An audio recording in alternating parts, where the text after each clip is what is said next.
that totally stuck with me. You know, I was 7. I was the same age that my son is now, and I remember that vividly. I remember like sitting in the booth at Abdow's Big Boy and just feeling like there was such unbelievable plenty here, and being like so grateful at the kindness of this stranger, who had, by the way, for them probably not made a huge sacrifice. They had just, all they had really done was been thoughtful. Like they saw, you know, a mom and a kid, and you know, and a need, and they did something.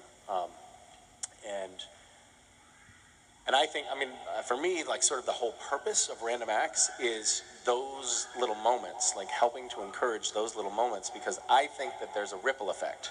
I think that that person doing that one thing, that relatively small act and that small sacrifice on their part, ended up impacting me for the rest of my life. And, you know, I have in turn done a bunch of things, you know, sort of paying that forward. And those people have probably done things paying it forward. So that one little seed of generosity and kindness actually blossomed into potentially a tree of goodwill, you know, and that's lovely.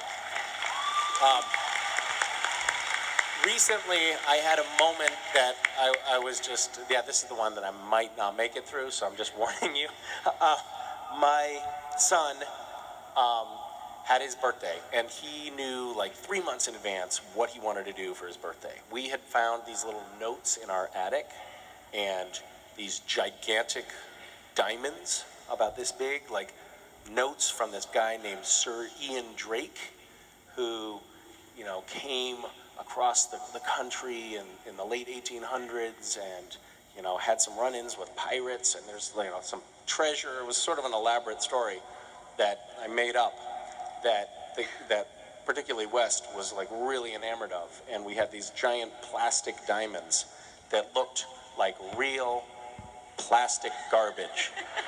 And he was convinced that they were worth millions. Like this was a true treasure trove. And so he wanted to do more exploring. And one of the notes had said, "There is more treasure hidden all around this bay." We live in Bellingham, and there's a bay in Bellingham, Washington. And so that had planted a seed in his head, and he was like, "There's more treasure around the bay. We should go find that with my friends for my birthday party." And I was like, ugh. Okay, all right, we'll do it. So we ended up, you know, having like 12 kids on bikes riding around, finding these little clues and notes. And by the way, 7-year-olds are unbelievably gullible. So, like, one of the kids, we were like rooting around in the shrubs, and one of the kids pulled up a credit card receipt.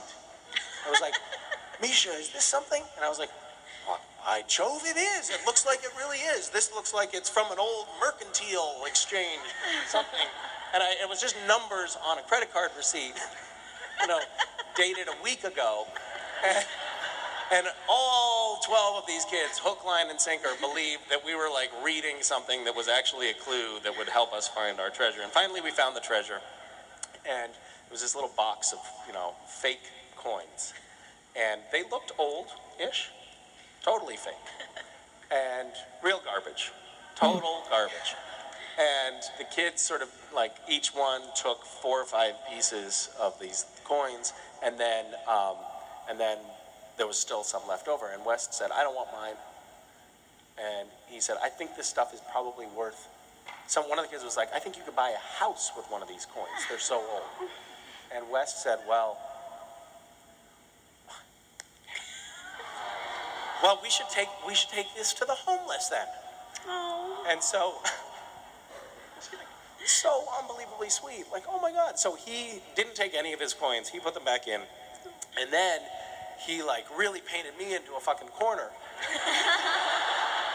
Because there's this like homeless drop-in center with like this long queue of people standing out on the sidewalk in front of it. And he wanted to be in the minivan while I got out and deliver this fucking garbage. Like, how do you do that, you know? And so I was really nervous about this. I didn't know how to pull it off.